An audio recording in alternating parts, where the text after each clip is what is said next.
Hi, and welcome back to Lisa's Stamp Studio.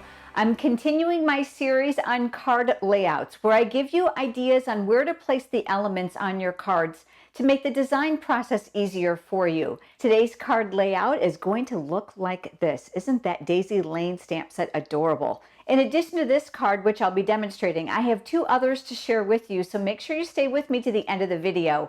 And if this is your first time visiting my YouTube channel, I would love for you to subscribe.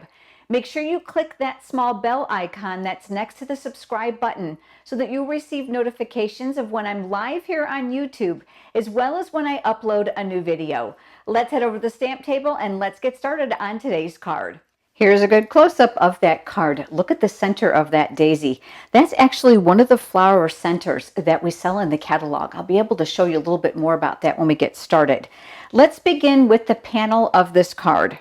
I'm going to protect my work surface with a small grid paper, and then I've got a piece of Whisper White cardstock. This measures 4 by 4.5. If you're here from YouTube, you'll find the dimensions for all the cards down in the video description below. This is Pear Pizzazz ink, and from the Daisy Lane stamp set, I've chosen the leaf image here and the small daisy here to do the background. You'll be able to find the Daisy Lane stamp set as well as the coordinating punches for these two daisies in the current Stampin' Up! Catalog. If you don't already have a demonstrator and you're interested in receiving a complimentary copy, head over to lisastampstudio.com and click on Contact Me. I've got my leaf image here. I'll go ahead and ink that up in the Pear Pizzazz ink. And I'm going to create a little bit of a wallpaper background. And what I mean by that is I'm going to turn the paper and rotate the image. And I'll do that here to fill this piece of paper. Make sure that you hang some of those images off the edges of the paper, hence why I protected my work surface, so you get more of a designer paper look. I'm going to bring in now the small daisy image, and again with the Pear Pizzazz ink, I'm going to go ahead and fill that in. I'm going to rotate this image as well, and again I'm going to hang some of that image off of the edges to fill in for that wallpaper look. I'm going to slide this off to the side for just a moment, and I'm going to bring in a piece of scrap Whisper White cardstock. And this is where I'm going to stamp my daisies. And this time I'm going to use the Daffodil Delight ink pad, and I've mounted the daisy image from that stamp set. You're going to find there's two of them. This is the size that I'm using. There's a larger one that fits the daisy punch. This is called the medium daisy. I'll go ahead and I'll ink that up, and I'm going to stamp two of those to complete my blossom to make it look fuller. I'm going to leave that ink pad open because we're going to use that again in just a moment. But there's the medium daisy punch that coordinates with this stamp set. Now this punch is offered with that stamp set as a bundle, which means you're going to be able to save 10% on your purchase. And then I'll do the same thing with the second daisy. I'll be using a glue dot to adhere those two together. So I've got that glue dot here in the center. I know it's probably hard to see in the video because it's clear.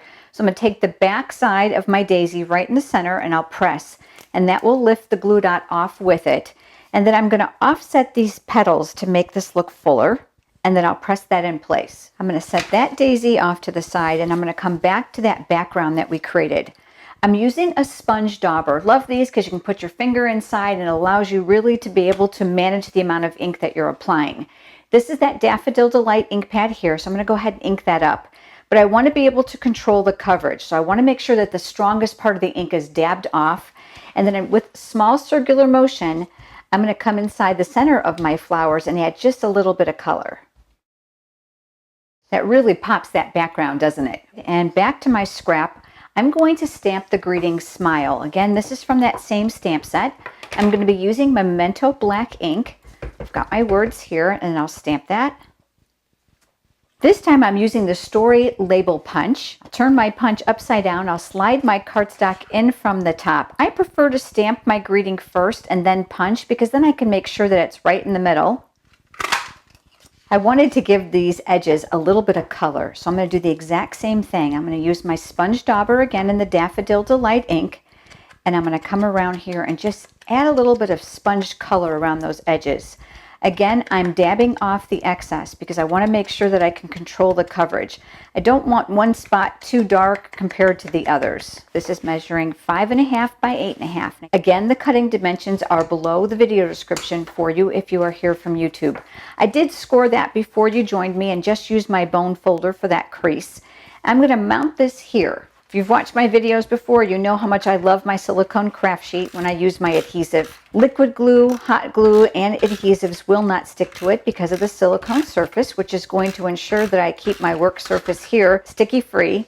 And then I'll align this, leaving a border here along the sides and the top. Remember, I have 2 more samples for you, so make sure you hang with me to the end of the video. I've got a piece of white flax ribbon here, and all I did was fold this in half. And that's going to go here behind the smile greeting. Now, I've tried lots of things, adhesive, glue dots, and you certainly can use those, but believe it or not, the easiest way for these types of ribbons, because they seem to want to repel the adhesive, is regular just household Scotch tape. So I'm going to go ahead and tack that down to the back side. I'm careful to make sure that anything that might show is folded to the back. That's just going to help hold that in place. And then what I'm going to do is I'm going to take a couple dimensionals. I'm going to put them here at the top and the bottom. And I'm going to anchor them off to the sides as well because I want to make sure this is well balanced. I know that I'm going to be mailing my card and I want to make sure that it holds up well in the postage machine at the post office. So I'll take my greeting now. That's going to go here near the very bottom edge of the card.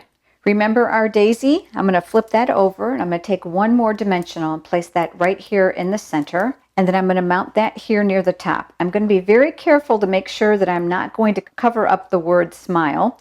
And then let's add that flower center. These are called the Perennial Essence Floral Centers, and I'm loving these. I wish you could feel them. The texture is lots of fun. There's a paper backing on it that reveals the other sticky side, so I'll go ahead and I'll remove that. And then I'll place that right here in the center of my flower. There we go. We've got our card. Isn't that easy and so pretty? Of course, the different greetings in the stamp set would be able to change this up for lots of different occasions. So here's the first card, but using this exact same layout, I have 2 other cards for you. This one uses the Good Morning Magnolia stamp set and the coordinating dies. So you can see that I've done my ribbon just a little bit different.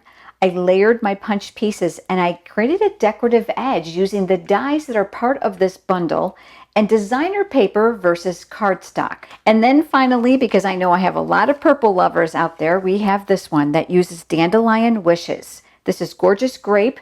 I did stamp the dandelion right here on the designer series paper, used my stitched oval framelits to house the greeting, and of course that beautiful tri-colored purple ribbon and some sequins. I'd love to know which one is your favorite. Would you leave me a comment below? If you have enjoyed today's video, please give it a thumbs up here on YouTube, and I look forward to having you join me next time for another card layout video. Thanks so much for joining me. I'll see you next time. Have a great day.